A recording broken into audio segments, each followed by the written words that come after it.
Nous devons, frères, rendre continuellement grâce à Dieu à votre sujet, comme cela est juste, parce que votre foi fait de grands progrès, et que l'amour de chacun de vous tous à l'égard des autres augmente de plus en plus aussi.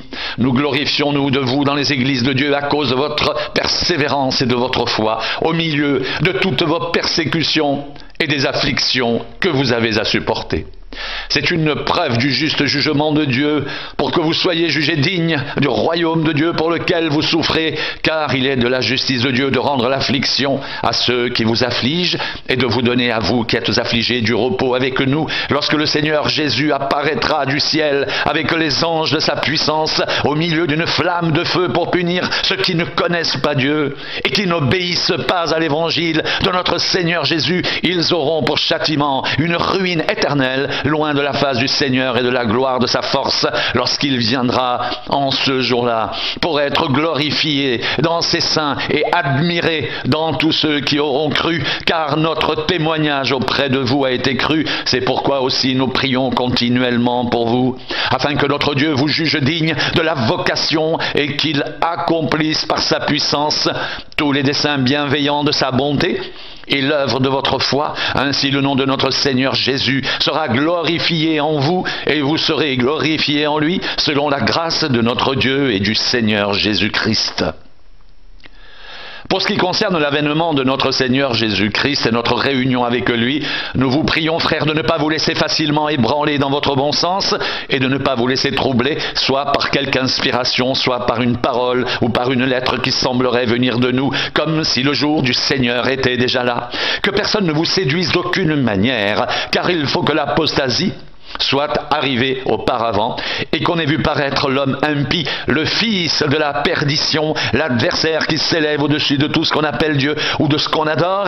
Il va jusqu'à s'asseoir dans le temple de Dieu, se proclamant lui-même Dieu. Ne vous souvenez-vous pas que je vous disais ces choses lorsque j'étais encore chez vous? Et maintenant, vous savez ce qui le retient, afin qu'il ne paraisse qu'en son temps, car le mystère de l'iniquité agit déjà. Il faut seulement que celui qui le retient encore ait disparu, alors paraîtra l'impie, que le Seigneur Jésus détruira par le souffle de sa bouche et qu'il écrasera par l'éclat de son avènement. L'apparition de cet impie se fera par toutes sortes de miracles, de signes et de prodiges mensongers et avec toutes les séductions de l'iniquité pour ceux qui périssent parce qu'ils n'ont pas reçu l'amour de la vérité pour être sauvés. Aussi Dieu leur envoie-t-il une puissance d'égarement pour qu'ils croient au mensonge, afin que tous ceux qui n'ont pas cru à la vérité mais qui ont pris plaisir à l'injustice soient condamnés.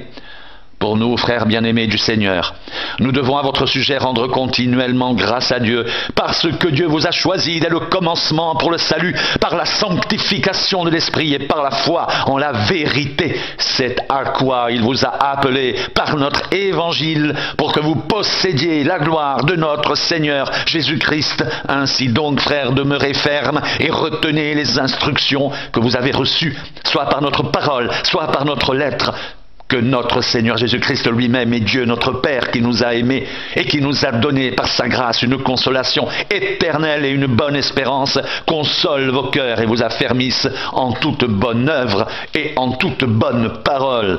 Au reste, frères, priez pour nous, afin que la parole du Seigneur se répande et soit glorifiée comme elle est chez vous, et afin que nous soyons délivrés des hommes méchants et pervers, car tous n'ont pas la foi. Le Seigneur est fidèle, il vous affermira et vous préservera du malin. Nous avons à votre égard cette confiance dans le Seigneur, que vous faites et que vous ferez les choses que nous recommandons, que le Seigneur dirige vos cœurs vers l'amour de Dieu et vers la patience de Christ.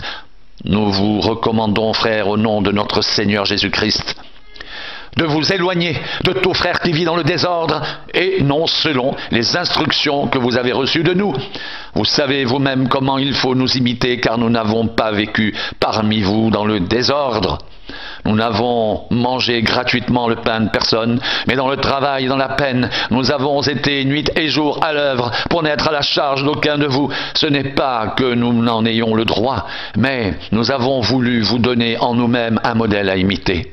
Car lorsque nous étions chez vous, nous vous disions expressément, si quelqu'un ne veut pas travailler, qu'il ne mange pas non plus. Nous apprenons cependant qu'il y en a parmi vous quelques-uns qui vivent dans le désordre, qui ne travaillent pas, mais qui s'occupent de futilités. Nous invitons ces gens-là et nous les exhortons par le Seigneur Jésus-Christ à manger leur propre pain en travaillant paisiblement.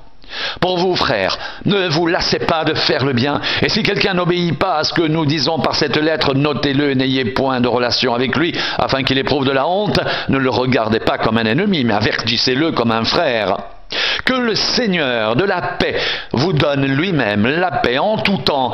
De toute manière, que le Seigneur soit avec vous tous. Je vous salue, moi, Paul, de ma propre main. C'est là ma signature dans toutes mes lettres. C'est ainsi que j'écris. Que la grâce de notre Seigneur Jésus-Christ soit avec vous tous.